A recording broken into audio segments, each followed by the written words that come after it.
Good day mga katart! Milk tea lovers, kung naghahanap kayo ng chill spot na pang Instagram, pang TikTok at pang meetup na rin, eto na yun! Kurini Milk Tea 2D Bar!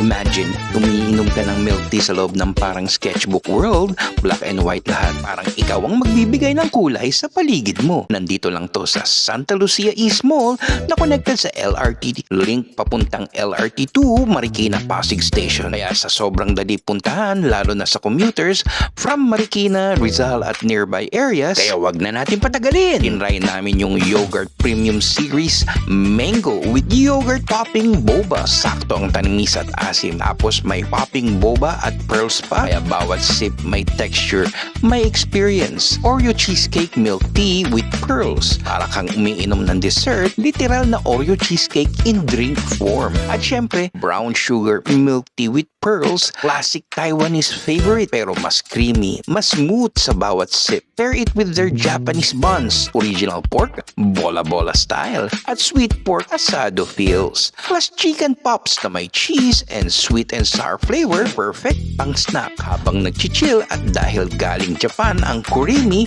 sigurado ka sa quality ng kanilang drinks at pati na rin ng kanilang foods. So kung may milk tea spot na hindi lang pang inom kundi pang experience din, ano kayang kulay ang maidaragdag ng susunod mong sip?